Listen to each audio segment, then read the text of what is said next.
For you, the day bison graced your village was the most important day of your life. But for me, it was Tuesday. Hello, and welcome back to more Films Under Constant Critique, where we take a look at films, some good, some bad, and some downright awful. I'm Bongo Baikov, joined by our host, Maverick, Dren, Zaria. This week, we're taking a look at the 1994 video game adaptation, Street Fighter. Yeah, how many video game adaptations are we gonna do? Jeez. We've done quite a few so far. I think so far this is we've done 4 out of the first 5 live-action video game movies. Yeah, because we did Mario, we did Mortal Kombat movies, and then this. We haven't done Double Dragon yet. Yep, that's the only one we need, and we'll have done the first 5. Who gives a shit? That one doesn't have Raul Julia in it. So, Street Fighter, or Street Fighter the movie, as it's sometimes called, it was released December 23rd, 1994 in the United States, and May 6th, 1995 in Japan. Huh. It cost $35 million and made $99.4 million. I was actually surprised at how much money this one made. Wow, I'm surprised it made money. I thought it was a bomb, but I guess it's not as much money as Mortal Kombat made, though, but that's still... Yeah. So yeah, I guess this was the one that proved that video game movies can make money, apparently. And I take it this is based on Street Fighter 2, right? Yes. Yeah, I figured. And this is also not to be confused with the animated Street Fighter movie that came out the same year. What a great idea. I don't think I've seen that one. There was another one they made later that I saw, which is awful, but anyway. So this was directed and written by Stephen E. D'Souza, which he's got a lot of writing credits, including Commando, the first 2 Die Hard movies, The Running Man, and Judge Dredd, the one with Stallone. What a strange filmography to have all of that and then Street Fighter thrown in as a directorial credit. Yeah, not only that, Street Fighter is his only directing credit. I wonder why. Okay, so this movie, the cast, we got, of course, the muscles from Brussels himself, Jean-Claude Van Damme. It's supposed to be an American colonel. Yeah, that was weird that they did that. Then again, it's better than getting Steven Seagal to play Guile. I'll give him that. That's fair. That's very fair. We also got Ming-Na Wen, which she was in Mulan, and she played Fennec Shand in The Mandalorian, as well as Book of Boba Fett, but that one's not that good. We have one of my favorites, Raul Julia, as M. Bison. Yeah, and spoilers, he completely steals the show in this movie. Yeah. I mean, yeah. And he's one of those actors that just, whenever he's in anything, I love him. He's great. I mean, especially as a Gomez Addams in the Addams Family movies. He's great in those. He's just one of those actors that just, you can tell he's having a lot of fun playing whoever he's playing. This is a weird casting choice. Singer Kylie Minogue. as quite possibly the worst version of Cammy I've ever seen. I mean, what do you expect? You got a fucking singer to play her. I mean, and I was surprised this wasn't her first movie either. There was like some other movie she was in before this that I've never heard of. The Delinquents. Oh, and she was on a TV show. Not even just TV show. She was on some soap opera called Neighbors. Nice. You wouldn't be able to tell she had any acting experience from watching her in this. So of the singers turned actors on this podcast, I think Dwight Yoakam is so far one of the better ones. Yeah, which is a bit surprising. Keith Richards, I guess, because he was in one of the Pirates movies. Well, 2 of them, but we did 1 on the podcast. We also got quite a few returning cast members here. Yeah, I was about to mention one. There's Roshan Seth as Dalism in this movie. He was in Temple of Doom. Yes, he played Chatterlal, the guy that welcomes them to Pankot Palace. Grand L. Bush, which he played one of the FBI agents in Die Hard. Oh. There's one guy who played an observatory guard in Batman and Robin. Max Schreck's son from Batman Returns is in this. Really? Also, apparently Adrian Cronauer is in this, which you might not recognize the name, but he, Robin Williams' character in Good Morning Vietnam was based on him. Oh. I don't remember who he plays in this, though, but it must have been a brief cameo. Oh, he was a DJ that was, like, at the beginning and end of the movie, it looks like. Oh, right. He's the one that says, like, good morning, wherever the hell. Good morning, Shadaloo. Okay. Oh, god damn it. Yeah, that's so obvious now. Good morning, Vietnam. Good morning, Shadaloo. Yeah, of course. I mean, who else? Of course! And we also got Miguel Nunez Jr., which he was in Slam Dunk Ernest. Your favorite Ernest movie, am I right? Oh, of course. Of course!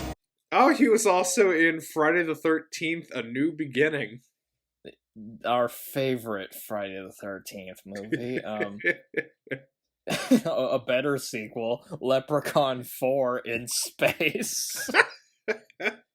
Imagine if he was also in Jason X. That would be funny. And he's in one of Greg Benson's favorite movies, Christmas in Compton. Jesus. I wonder how many people are going to get that reference. It also has Omar Gooding in it. Okay.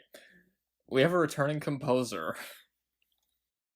Really? We got Graham Revell, who did the score for From Dusk Till Dawn. Oh, that... Huh. I would not have guessed. Okay, should we get into our initial thoughts now? Sure. I don't know. I guess I'll start. So, the first time I saw this was, I think it was back in high school. It was on Netflix, and I was going through a Van Damme phase at the time. At the time, I enjoyed it. Now, not so much. It kind of represents a shift in my views since then. Back then, I liked Jean-Claude Van Damme. Nowadays, not so much. It's an awful movie, but it is one of the more enjoyable video game movies. Granted, that's not saying much. Pretty much all of my enjoyment from this movie comes from Raul Julia. This was one of his last movies because sadly he died the year this movie was released. Rest in peace. And he chose to do this movie because his kids, they were huge fans of the video game, and he wanted to do this project as a way to spend time with them. And say what you will about this movie, he is giving this role everything he has. I mean, the rest of the movie is pretty bad, but you have that one spectacular performance at the very least. So, okay, you can go now. So, this is my first time ever watching this movie. I was familiar with some aspects of it, such as I thought you had Raul seen Julia's it before, performance. but I've just seen like bits and pieces. Like I've seen the one famous scene with him and Chun-Li, the scene where he yells, "Of course!" Game and I was over! You've seen that, of course. Yeah. And I was vaguely familiar. I was familiar with the games, and I knew this wasn't considered very good. And so this is the first time I watched it. I should point out, sorry, that's something I should point out. I have actually played Street Fighter before. That's like on an emulator, to be fair. So I have a little bit of knowledge about the game. But anyway, sorry, you can go. So, I would agree that it's an awful adaptation. It gets so much about Street Fighter wrong. And overall, it is a pretty bad movie, but Raul Julia's performance makes it watchable and pretty enjoyable throughout. Just every scene he's in, he just, like, all the attention just shifts to him. He is just so fantastic as this megalomaniacal dictator. It is fantastic. You wish that the other cast members were trying as hard as he was. Like, just, you know, that's kind of what drags it down a bit for me. Is I like look at the other cast members; they're not trying anywhere near as hard as Raul Julia is. That's another thing. It is a terrible adaptation of the game. Like, just because the game it's called Street Fighter, you would expect a ton of fighting, but really, there's not as much fighting as you would think, and certainly no tournaments. Like, what? Yeah, there's no tournaments. There's not even any street fighting. It all happens in, like, I don't even know what they call it, a mansion. A mansion. There's like one part where they have like a ring set up and they're about to have a fight, but then it doesn't happen, but we'll get to that. So, our good buddy Leonard Maltin. Oh boy. What do you want to guess he gave it? I'm gonna guess that he gave it a bomb. I can't see him giving it anything higher. Yeah, you're right. He gave it a bomb. He said it was the worst movie to date inspired by a video game. Plays more like 400 funerals and no sex. Okay. Okay, so worst movie inspired by... Okay. At that point, you had the Mario movie. You had Double Dragon. So it was like only two other movies to compare it to. Honestly, I think it's better than the Double Dragon movie, by far.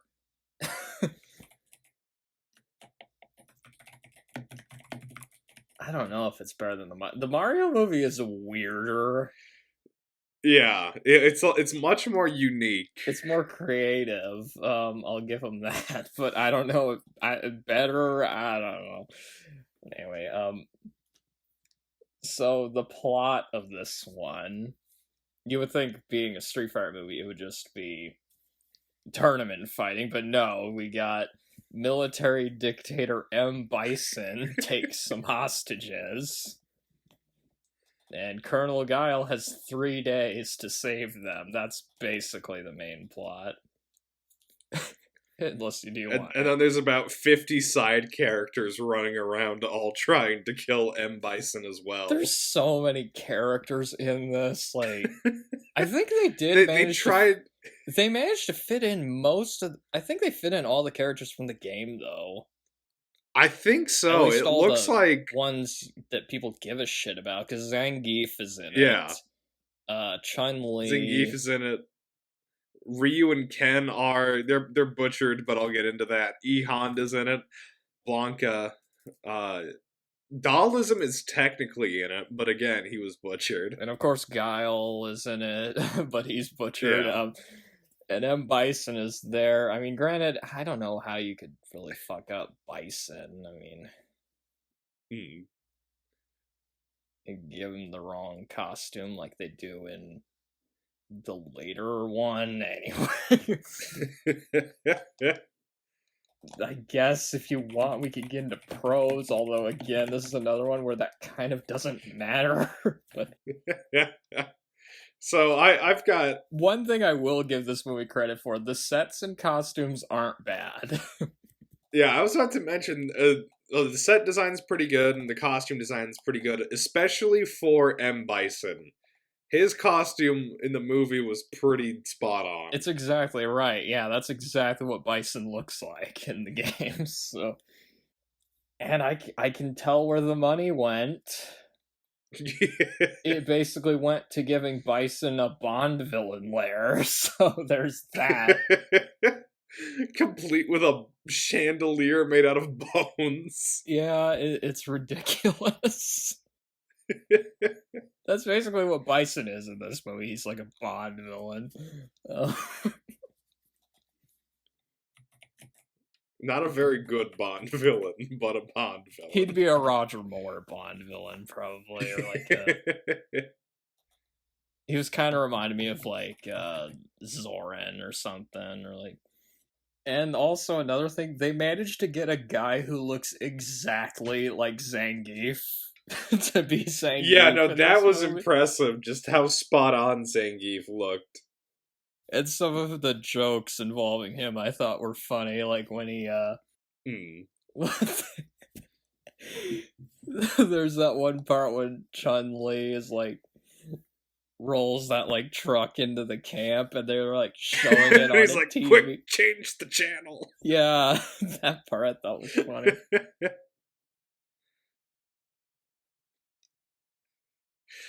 And one even thing though I the thought writing was funny is that like they're about to have like this huge tournament fight, and then Van Damme arrests people before the fight can even happen. And then in the very next scene, Van Damme beats some people up in a board meeting.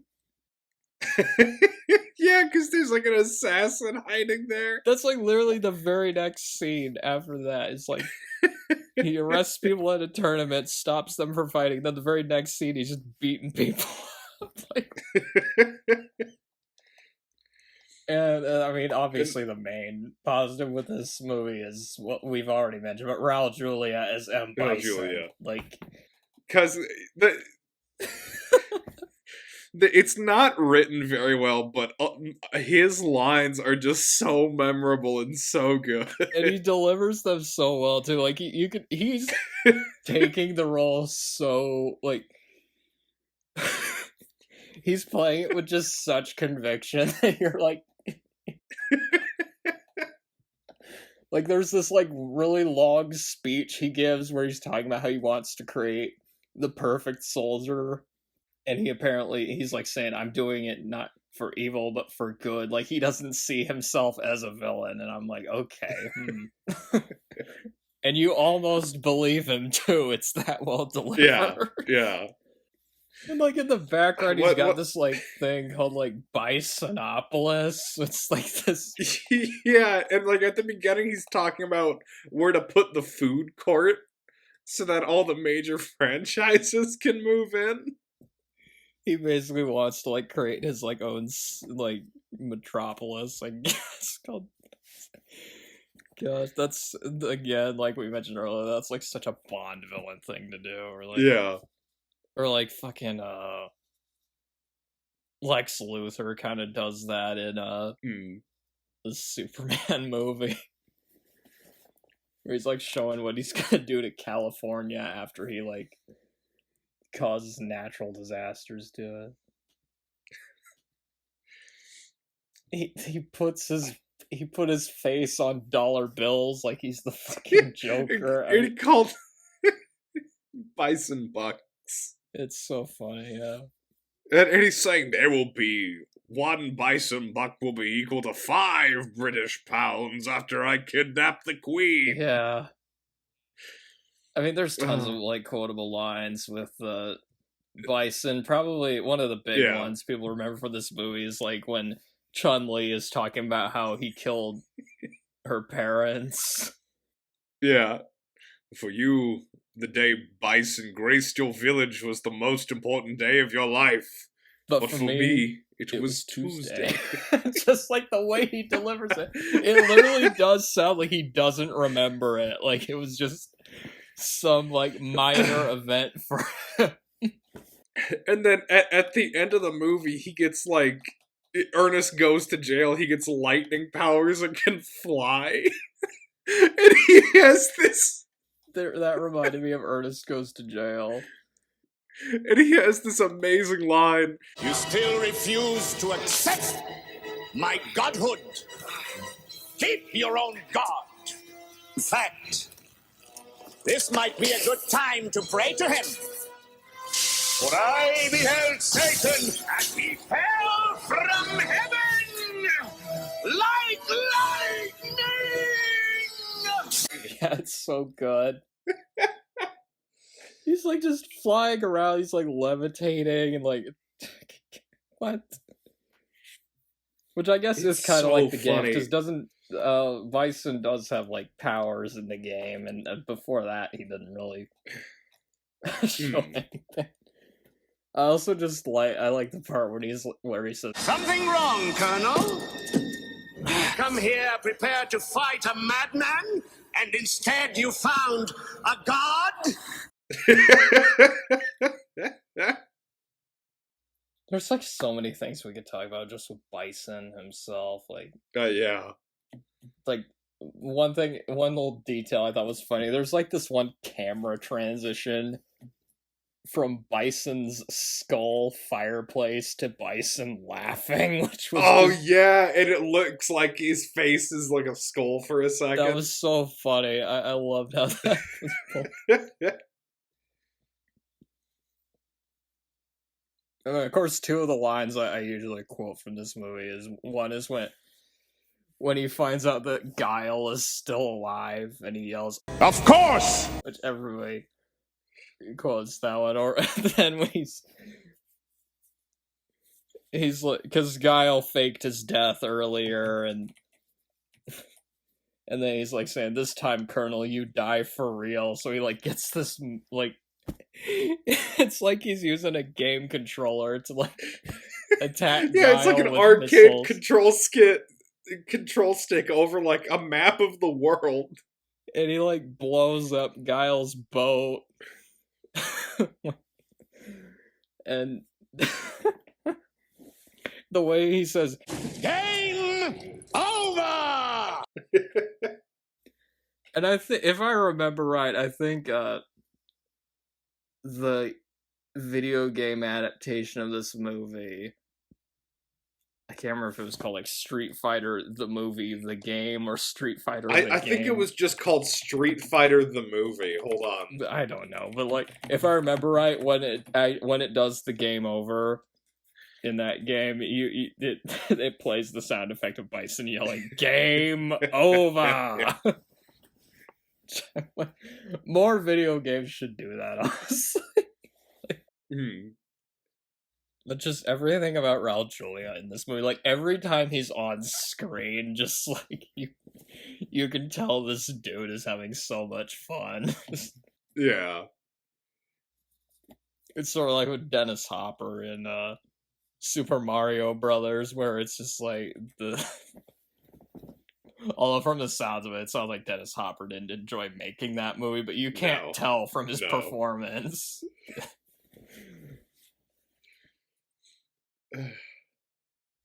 It's like that one part that there's the guy with the eye patch, and he's like making fun of the guy for like not knowing that Guile was still alive. He says, "I guess you didn't see that, did you?" He like covers up one of his eyes. And yeah, he's covering his eye when he says it. That's so funny. And I will say, so the guy with the eye patch, I don't remember what his name was. Saget. Okay.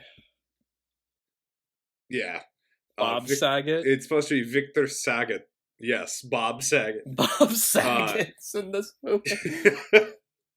when Ryu is fighting Vega in the cage match and Ken is talking to Saget, Saget just goes, "Greatest cage fighter since Iron Fist. What happened to him? He retired and became me." Well, of course I know him. He's me. He's me. Also, like when Ken says, "This place makes Detroit look like Disneyland." There's a character in this named Balrog. Yeah. I was wondering if that was a Lord of the Rings reference. So there is a character named Balrog in the games. I don't know how they chose his name. Again, it could be a Lord of the Rings reference, because those books were around before the games. Those games were. There were a few Guile lines I liked, like when he, when one of his men says, "A single boat against everything he's got, the pilot would have to be out of his mind," and then Guile says, "Luckily, Bison has driven me crazy, so I'm going to do it." And then he gets also relieved. When he's arresting he gets relieved of duty, and he basically like rallies his troops with this speech to like go and fight Bison anyway. He says like something like, "I'm gonna kick Bison's ass so hard that the next Bison wannabe is gonna feel it," or something like that. The movie's pretty colorful. Yeah, it is. It is colorful. It's not badly shot, I don't think. No. Like, it's not, I mean, it's not nothing amazing, but it's not a poorly shot movie. Yeah. The editing was okay, I guess. I'm basically out of positives, honestly. Okay. Is it time to get into the negatives, the cons? Yeah, okay. So cons. Not enough fight scenes. No, which is a disappointment from a movie called Street Fighter, based off of a fighting game. Then the game is a tournament game. Yeah. There's not even a fighting tournament in this, so in a way, it's kind of like the 2021 Mortal Kombat. Like, while watching this, I was like thinking, maybe I was a little too harsh on the first Mortal Kombat movie, because the fight scenes in that were actually pretty good. And the fight scenes in that are also better than this, because I'm like, I didn't really think the fight scenes of this were great. Like, what's the big highlight of the movie here is Van Damme fighting Raul Julia, and it doesn't look very convincing because Raul Julia was dying at the time. Like, Jesus Christ. The writing's pretty bad for the most part. Like, there's a lot of those really fun one-liners, but like other than that, it's just not great. I thought the dialogue was really corny, and the acting's pretty bad. Like, yeah. And just the casting choices were weird. Van Damme as Guile was just so strange. It's like casting Arnold as Johnny Cage. I mean, what this movie feels like is it feels like they basically took a Van Damme action movie and then gave it a Street Fighter aesthetic. Yeah. Which maybe if I was a bigger Jean-Claude Van Damme fan, I would be more okay with that. But, So for me, the biggest con is just how bad of an adaptation this is from the game. It is, and just the absolute character assassination from some of them. Ken like Giles, and Ryu. I'm gonna get to them here pretty soon. They don't look anything like they do in the games, for one. No, and they don't even act like they do in the games, because Ryu is supposed to be like this stoic warrior character, like always like, you know, in pursuit of furthering his own abilities, and Ken is like a friendly rival that trained alongside him. And in this movie, they're a bunch of like idiotic con men. Yeah. And Chun-Li is so strange. Chun-Li is a journalist? Yeah, I was like, what is up with that? She's like April O'Neil in this for some reason. Like, what? Balrog is supposed to be on M. Bison's side in the games. E. Honda, I'm pretty... Sorry. I haven't gotten to this yet, but you can keep going. And I'm pretty sure E. Honda is supposed to be... Yeah, E. Honda is supposed to be Japanese. And they made him Hawaiian for some reason? Yeah. I think one of the weirder ones, though, is what they did with Blanca. Okay, so... Blanca is really bad. Okay, so for some reason in this movie, Blanca is like a genetic experiment by this scientist. He was like, okay, he was forced by Bison to create like the perfect genetic structure, and apparently Blanca is the perfect genetic structure. Like, what? It's so dumb and weird of them to do that. And then Daalism, who was supposed to be sort of like, you know, sort of like a yogi character, is like a scientist that never fights. Oh yeah, he's the guy from Temple of Doom, yeah. Yeah. That was, yeah. They got Vega right. Again, Zangief, like, he at least looks like Zangief. Like, they got that exactly right. And Bison looks like Bison, so... Yeah. And here's another thing. In the games, Shadowloo is supposed to be like... Compare this to what they did with the Mario movie. At least with the Mario movie, they were creative with it. This is just, they changed it for no good reason. But this is more accurate than the Mario movie, to be fair. Because the Mario movie is, like, so off course. Like, just, like... It changed genres. Yeah, it, like, ended up in the Bermuda Triangle. It was so off course. Its decisions. And then Shadowloo, in this movie, it's, like, supposed to be some sort of Southeast Asian country. In the games, it's a criminal organization. It's like a mob. Yeah, that is also a weird choice. Yeah. It'd be like taking the Foot Clan and then making them into, like, South Vietnam or something. Like, just, what? Is Bison, like, a megalomaniacal dictator in the games? I don't remember. Well, he's megalomaniacal. Like, Bison is, like, the most accurate part of this. He rules with an iron fist, but again, it's a crime syndicate, not a country. And he's the one that, like, hosts the tournaments, too. So this would, going back to Teenage Mutant Ninja Turtles again, it'd be like if Shredder was Hitler in the Teenage Mutant Ninja Turtles movie. Exactly.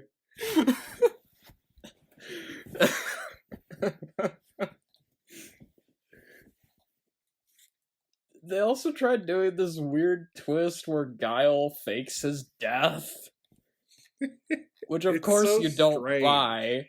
You don't buy it, obviously, because it's Van Damme in the movie. Like, they're not gonna kill off Jean-Claude Van Damme 15 minutes into a movie where he's top billed. I mean, who would do that? Yeah. Well, granted, they kind of did that with Steven Seagal in Executive Decision, but he wasn't top billed in that movie, to be fair. But yeah, so Guile, he's alive. Apparently. I'm still alive, motherfucker.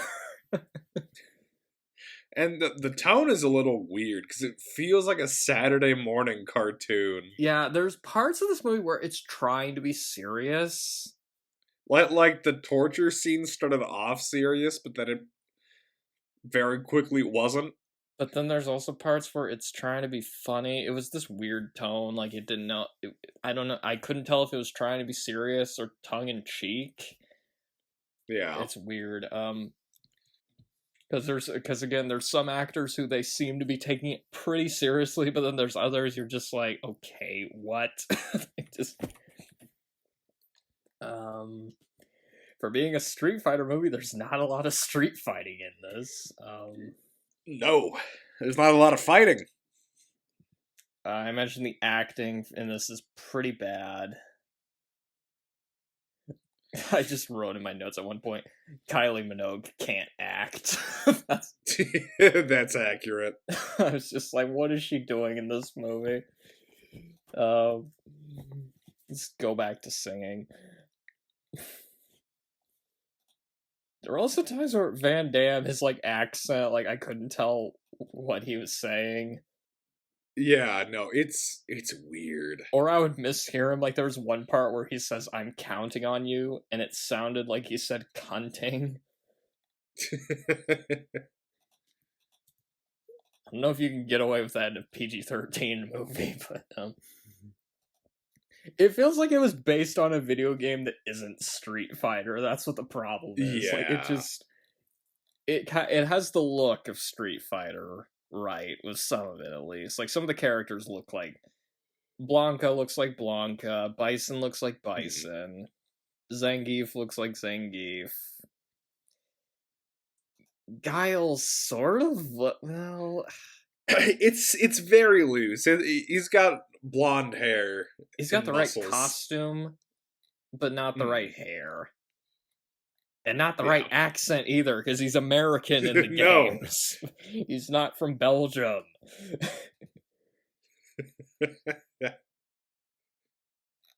It's weird.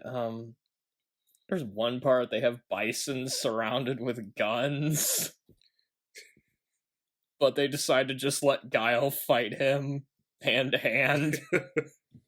Because that makes more sense. There are so many people holding guns to Bison, and they could just kill him right there, but no, Van Damme has to have his fight scene in this movie. It's contractually obligated. If you're gonna have a martial arts fight, why would you have it with Raul Julia? The poor guy was dying at the time.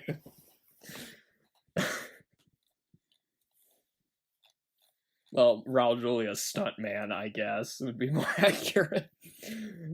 Yeah. We also have another contender for worst scientist in this movie. Yeah, Dr. Dollism is pretty bad. Did you read those IV bags that they were bringing out to pump into Blanca? I didn't notice that, no. Because it was funny, because like they were labeled stuff like DNA mutagens. Just like all this really weird and generic, like, ooh, it's bad stuff. That's so cartoonish. Yeah, that is like cartoon logic, basically. Maybe the animated Street Fighter movie was better, who knows? And, like, at the end, like, the place is, like, blowing up, and he just says, no, I'm gonna stay here with Blanca. Why? Why are you staying there if the facility is blowing up? That's so stupid. What? It's so dumb. It kind of is like a James Bond movie, though, where, like, the villain's lair just, like, blows up, and all the heroes run away, basically. Yeah.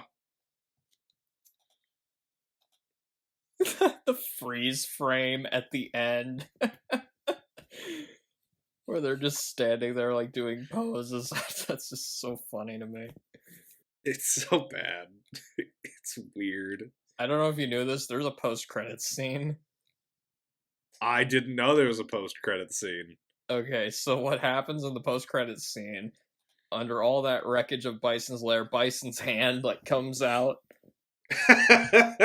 and presses a button that says like world domination, like he's like replaying world domination. So yeah, set up for a sequel, I guess.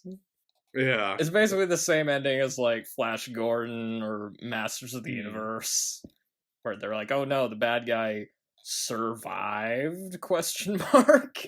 Somehow.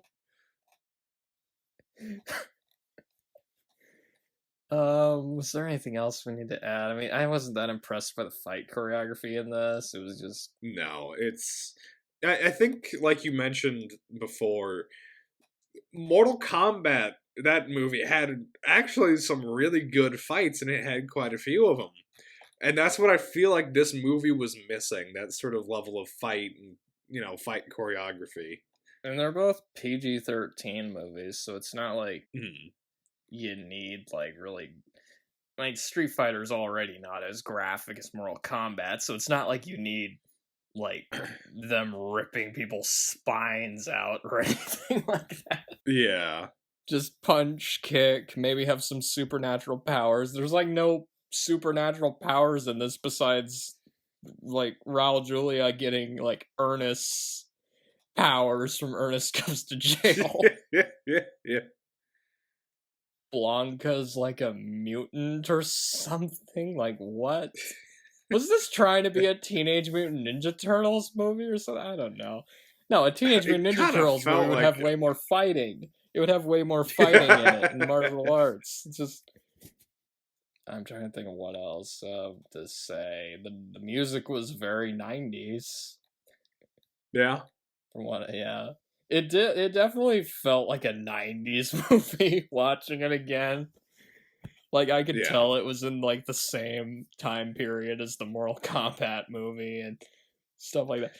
Wait. So, 1993, you had the Mario movie. 1994, you've got this. And Double Dragon. And then 1995, you had the Mortal Kombat movie. So that's like 3 consecutive years of live-action video game movies. Yeah. And people got tired of that, obviously. Okay, so do you have anything else to add, really? I mean... I really don't. I think we kind of covered. I mean, yeah. As an adaptation of the game, it is awful. And as a movie, it's not very good either. Like, the plot structure is just kind of... I guess the plot structure is a little less random than the Mario movie. Yeah. But it's not paced as well as the Mortal Kombat movie. Because I'll give the Mortal Kombat movie this. It was very fast. Yeah. What? Are you okay? My headphones just fell apart. Oh no. Well, that's cool. Can we still record, or are you just... Yeah, no, we can still record. I just have to hold my headphones on. Okay,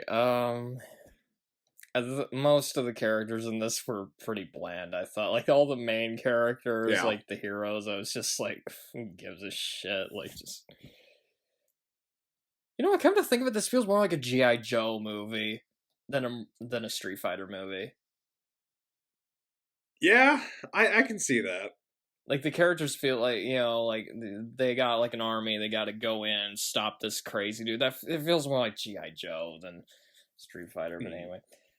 Except maybe a little bit goofier than... no. It's a more cartoonish version of what G.I. Joe is, I guess. And there's hardly any street fighting. The movie is called Street Fighter. Where are the street fights? Where are the fights in general? There's almost none. It's like making a movie called Super Mario Brothers and having no Mario in it. Oh, wait a minute.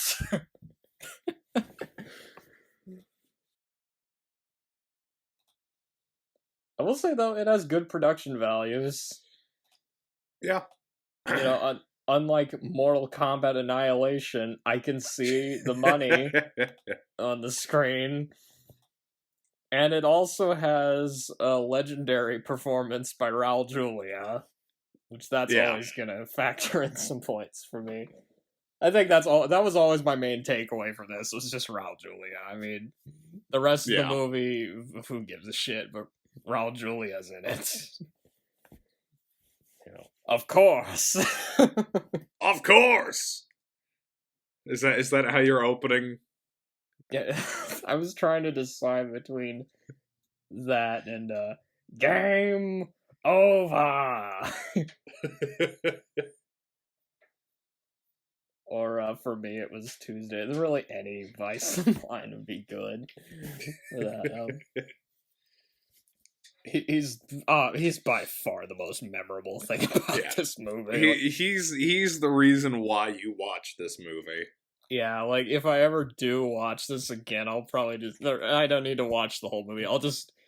I do this sometimes. I do just search up, like, clips of Raul Julia in Street Fighter, and then...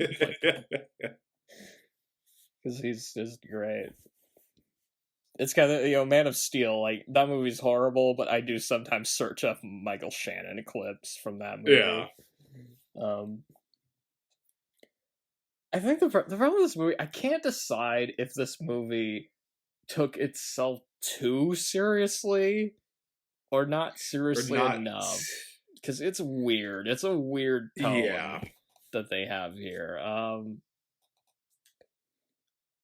I would say, though, it is one of the more enjoyable video game movies. Granted, I'm not saying much. Like, what's its competition? I mean, like, the Mario movies and Mortal Kombat. Doom. I think this is a much more enjoyable movie than Doom.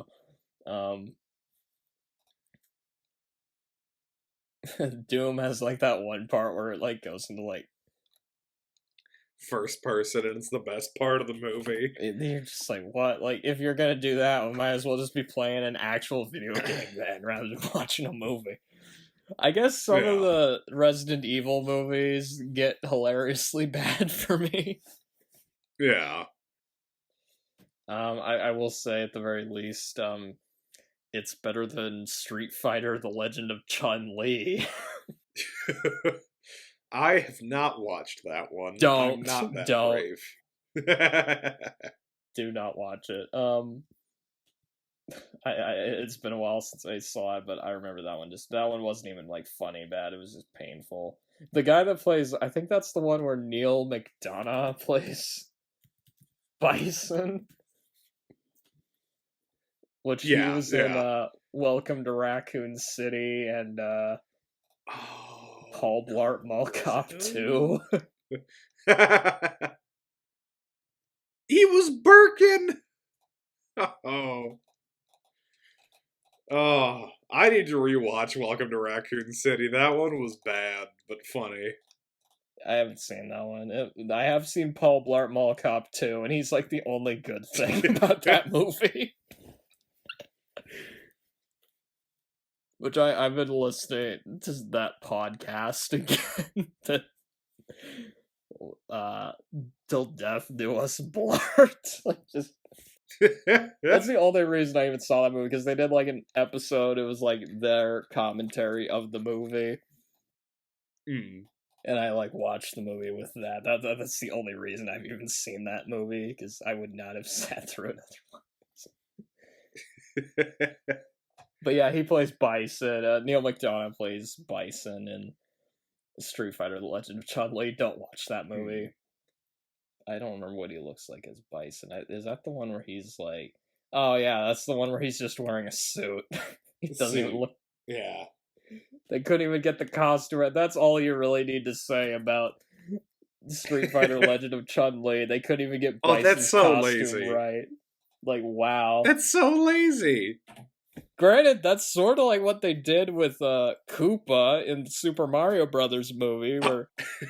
Fair. They turned him from a giant turtle into a man in a suit that becomes a T-Rex later. Yeah, he just looks like Donald Trump for most of that movie. Okay, so yeah, I guess until then, game over. Over. To roll the Andy Griffith. Roll the Andy Griffith. Good night, you stupid idiot.